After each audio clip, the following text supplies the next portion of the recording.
How's it going, everybody? I'm Quindell. I'm Drea. And we're the Crane Crew. First off, I'd like to introduce our beautiful family. Say hi, Viney. Say hi, Viney. Say hello. Say hello. Say what's up, Kazi. Kazi, say what's up. Hi. Say what's up, Lily. Start with this. Hey. And this is our first vlog video. Woohoo! First vlog video. Basically, it's just gonna be about us, like an introduction to us, our family, and yeah, let you know who we are and everything, and how Kazir and Kivani came about after Malia. Malia's my oldest, by the way. She's 9 years old. Anyway, Malia was about what, 4 when we got together? 4 or 5 when we got together. It's been about 4.5 years since we've been together. Long time, ain't it? But yeah. Very long time. Anyway, we're gonna jump straight in. Kazir, our oldest boy, together. You know, you know, he's my blessing. You know, he's 2 years old. Yeah, my 2-year-old son. Before we get into that, we could talk about us. Mm-hmm. Obviously, I mean, because we had to happen before the kids happened. Yeah, true. I met her at a party. I had hollered at her on Facebook. And yeah. We were texting and then we were texting and everything. We met at the party and it was like a dream come true. She was love at first sight. No. But yeah, she stood out. She stood out, you know. And I'm just glad that I was able to get her to conversate with me because I was kind of a square. You know. Anyways. I was a square. I was a square. No, he was not. He was a flirt. That's what he was. I'm a flirt. That's exactly what he was. I ain't no yes. flirt. I just I'm happened humble. to be the one he picked. Like Virgin Mary, just, you know, saint. And been here for 4.5 years. All right. Yeah. His longest relationship. My longest relationship. Yeah, I pulled up in that 94. First time I went and picked her up by myself. First time I went and picked, you know, when I met her, I was with my boy Dejan, you know. And he wanted me to go with him that night, but yeah, I couldn't do it. I was not myself. I was appalled. I'm like, yeah, you don't want to come home with me? You know, we're just gonna play ABC 1, 2, 3. You know, just. No, anyways. Play Jigsaw Puzzle, play a little bit of Fortnite. Nah, Fortnite wasn't even out yet. But it wasn't out. I think Call of Duty. We just relaxed. Yeah, we just relaxed. We watched a movie. We ate pizza. Yeah. Along that line, and I think I went home that night. You did go home that night. We're saints. Of course you went home that night. I did go home that night. Tiara took me home. I probably wouldn't stay with Tiara because she's the one who picked me up. Yeah. But yeah, since then we've like been like this. Yeah. We spent like a total of 6 days, 7 days without one another. Other than how we are always together. If you don't see him, you don't see me. If you don't see me, you don't see him. Yeah. Because that's just I mean, we don't go nowhere without each other. Like, we don't have to. We're a couple. We do everything together. Together, or not at all. Yeah. That's just always been the way. You know, I got friends that say, you know, you want to go out? And I'm like, nah, I can bring my old lady. Oh, you don't bring Sand to the beach? Oh, come on, man. Ain't got to be that way. That's why I'm happy, you know. Exactly. Happy forming into a relationship. Of course, you know. But anyway, we're going to jump into how Kazir came about in about, what, maybe 2 years. 2 years. Yeah. For my 21st, we went to casino in Louisiana. I lost by $800.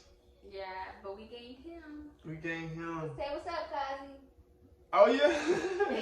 We gained him. It was relieving, especially finding out you're having a boy, you know. I'm having my first son, yeah. I knew it was a boy before we found first out. Boy, yeah. But we were just excited, period, because we were trying for like ever to get pregnant and it just wouldn't happen, and I eventually gave up. I was just like, whatever. It took for us to go to Louisiana to conceive. Have a kid.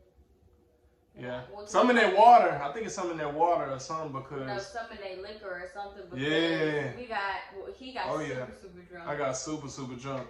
And I I was just like laid back like a victim. And, anyways, no. I was a victim in the scenario. We the victim. You know. Anyway.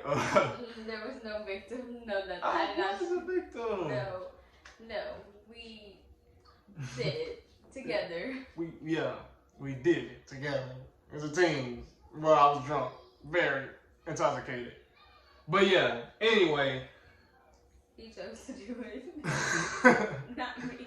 But yeah. Anyway, the whole thing was just complicated. We're gonna get into that just like no, the pregnancy wasn't complicated. The pregnancy was great. The way things went down after we had him. Yeah, when we had that scare because you was about 6 months pregnant when they hit us with the trisomy test and everything. Yeah, about 5.5, 6 months pregnant. I had to get a test taken, and something came back, and they couldn't pinpoint exactly what it was. And then they did another one, and it came back the same way. So, but they basically said since they couldn't pinpoint it, I guess like everything was okay to them since they couldn't really get it. But so we just went on with it. We thought he was fine. There was nothing wrong with him or anything like that. Right. But that wasn't the case. He good. He gotta do more videos. He fall asleep all the time. Yeah. Well, we went in November 22nd of 2017. Thanksgiving. Well, we went in that night, the 21st, and they kept me overnight for observations because I was having contractions back to back to back, and all they could give me was pain medicine. That's it. So I had Braxton Hicks, boy. And no, they weren't Braxton Hicks. They were contractions. Braxton Hicks are not as worse than contractions. But your body, not mine. Yeah. Anyways, I went in that night. We went in that night. We didn't take anything because we weren't for sure, if we were gonna have him or not. So we didn't take our diaper bag, nothing. Nothing. So we went up there. Angleton, by the way, which isn't far. It's only about 15 minutes away. So we went up there. We didn't tell nobody. Like I said, we didn't think we were gonna have him. So when we went up there that next morning, my doctor, Dr. Parker, came in and he came and checked me, and I was already dilated, so like a 2 or 3 or whatever. And he was like, basically you're gonna have a baby today. There was no way he was gonna stop it. So Thanksgiving Day, I had him. Well, I was in labor for about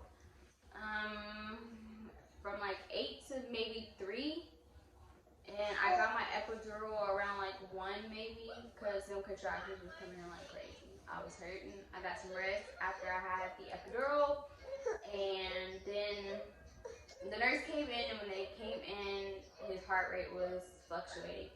So it was going up and down, and they basically were like, we're about to schedule you for emergency C-section because, they wanted to make sure he was okay, that there was nothing wrong with him. So we had the emergency C-section.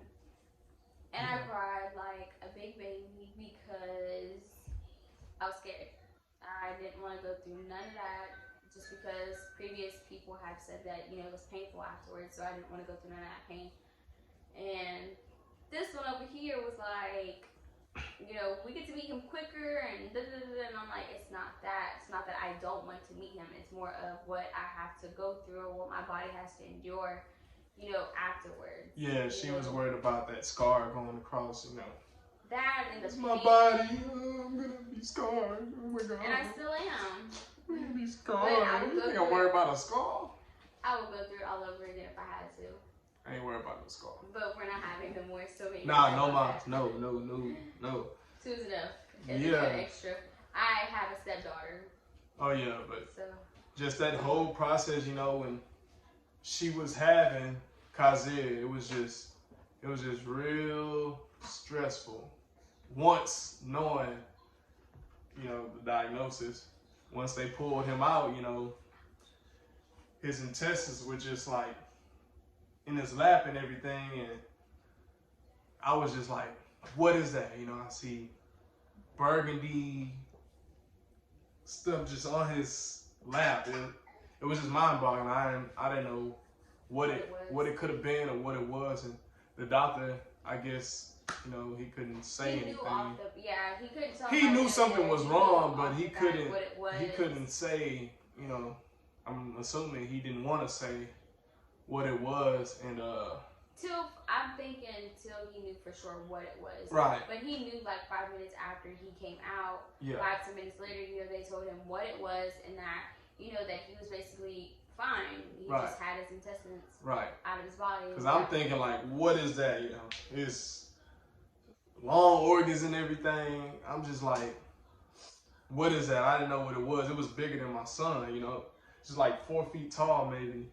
It was just like small intestine. Yeah, so it was just like, it was like a game changer, big time, like right off the rip. We just knew. Well, I knew because she didn't even know at the time. She was still in her room. I was getting sewn up and all of that, and I was so out of it. So Yeah. I didn't find out what was wrong with him until I was in recovery, because when I woke up, he wasn't there. And I was scared. I was like, you know, where's my son at? You know, I want to see him. I want to hold him. I want to do all of that. Right. And once a family member came in and she just basically blurted out everything, and I was like, you know, what the hell? What is that? You know, what does that mean? Is he okay? You know, where's he at? And stuff like that. And the nurse basically told her to get out, and then she explained to me what was wrong with him. And she let him come in, and, you know, and once he came in, first thing he said was like, he looks like you, babe. Yeah. He looks just like you. And they're twins. And then he was like, there was a but. He told me the but, and he was like, but he's gonna be okay. You know, they're gonna lifeline him, da da da da.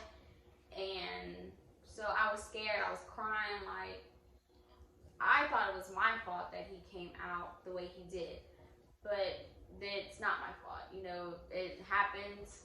Not a lot, but it happens, you know, to other women.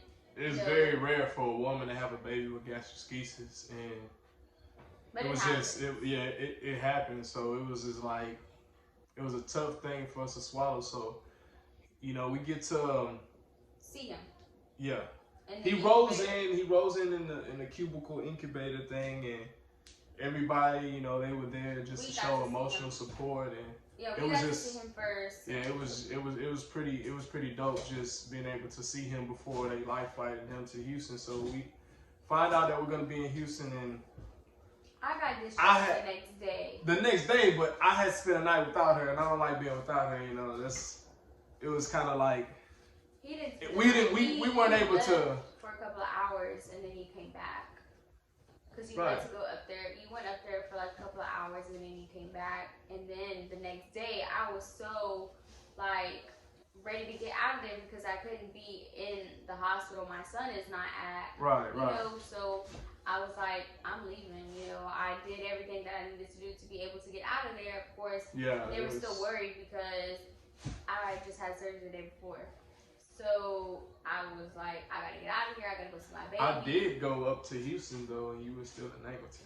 Yeah, that was at night. Yeah. When he got life flighted. And like I said, I had to spend it without you. Not the whole night though. But it was still stressful, you know. Yeah, of course, because we thought we'd be able to enjoy the birth. Yeah, we couldn't do skin to skin. We couldn't do all of those things that, you know, parents. First time mom gets to do, or we any mom couldn't do any do. of that, you know. But it was definitely tough, and you know, he had to spend the first 7 days with a silo, with his intestines in his silo thing. He's just laid on his back. He can't sleep on his side. He can't do any of that on his stomach. He had to be on his back for 7 days up until the surgery happened. They were able to. Because, like, day by day, they pushed his intestines. Just a little bit. Gravity. They would push it, and then they would also let gravity pull into his stomach. So, after, you know, they would do that, the 7th day, they were able to push it all the way in. But we were able to hold him before surgery. They had everything covered, of course. but they had to go do the surgery. They had to make sure everything was right and in the correct place and stuff like that. So we got to hold him for like 30 minutes maybe. We got to see him, and then my dad, and stepmom, and my grandma, they got to see him, and then he went back to surgery for like 3 hours, and it was the longest 3 hours ever. Oh yeah. The longest. I was scared, and then they came out and said everything went great. They had to basically stretch his skin out because he obviously didn't have enough skin for them to close it, so they had to stretch it out. And after surgery, like once they got him situated and intubated and stuff like that, we got to go see him, and he was a completely different. Yeah, he was just poofy. He looked like a little sumo wrestler or something. Basically. That little diaper looked like just like he was like. It was just so small because his body was so poofy. It's like he just looked like he was just a sumo wrestler. He looked like a totally different baby. He was so inflamed. Give me this, girly. Give me this. But yeah, it was different. We were so emotional behind it, but he came out perfect. Yeah, he came out good. Everything ended up going he good. He moved faster than the doctors thought he was going to move. He got to eat like 4 or 5 days after he had his surgery. He was pooping. He was gaining his weight like he was supposed to. Doing all of that, and then we were able to bring him home December 22nd. Yeah. In time for Christmas. And literally a month after he was born. That's all I wanted was for him to be home for Christmas. And we got to spend it with both families. They both came over. They got to visit with him and, stuff like that. And, be around us just because we were going through so much within that month. They came over and showed us love, basically. And, cooked for us and did all kinds of things. Yeah. And we were grateful. We are grateful for them. Especially during that time. And shortly after, it was just going through everything with the bandaging and having to make sure everything's clean. It was just like it was tough. Like I said, shortly after we noticed it wasn't gonna be as bad initially. It was tough, but it wasn't as bad as we thought it was gonna be because as long as we treated that wound and everything, we knew that everything was gonna be fine. Like, there was days I'm like, don't hold him like that. Or right. Because I was so scared that stuff was just going to bust open. But his little butt was, trying to move around and everything. Queen was dancing at 6 months. We put on little Hispanic music and he get to bouncing and everything. He started rolling over at like 2 months. And like, he was doing everything a baby was supposed to be doing. Right. He was doing it great and fast. So... But the only thing is he didn't really get to do table food, like some babies do, or baby food, or any kind of food that would like interrupt his, digestive system. That's what we didn't want. So we were cautious about what we gave him. He was on a special formula, but after he turned 1, he was fine. Yeah, and she didn't mention that she got pregnant 6 months later. Yeah. And, of course, we were thinking that, it wasn't going to be... Can't happen again. Can't happen again. And everything, we went through it and saw the lady at UTMB, the doctor or whatever. Specialist. And she took the test and told us, that we were going to have to do the, what's it called? The x-ray? Yeah, we had to do an x-ray. Ultrasound. Same thing. But she had to do the ultrasound and we went up there to Galveston UTMB, and I was 28 weeks pregnant. Yeah, so like I was saying, of course we think we're not gonna go through it again. And Andrea sees the ultrasound and starts crying immediately. She knew that once again we were gonna have another baby with gastroschisis, which is unheard of and is very rare because nobody has ever heard of anyone having two babies with gastroschisis. So it was just like. It was mind-boggling. It was stressful and it was crazy. So it was definitely a game changer. We didn't know what to expect, what to look forward to, and just because when we had Kazir, it was like boom. We knew what to expect on the gastroschisis behalf, but we didn't know how to treat that pregnancy because it could have been different. If we knew Kazir had gastroschisis the whole time, we'd have been stressed out. So she was starting to stress over Kivani knowing ahead of time, but I had to keep reminding her that, you know, Kazir has it, so, you know, she'll be fine. And like I said, I had her February 6th. Yep, 2019. And she's perfect. Yeah. Now she's crazy and She won't stop moving. Yeah, Look at that. The day she was born is the same day she had her surgery. Right. She had everything put back in. Which was a surprise because we didn't know. We had no idea that the surgeons wanted to surprise us, and I cried like a little baby when they strolled her in. And well, they didn't know either until they seen how everything looked. Right, but they didn't update us or nothing.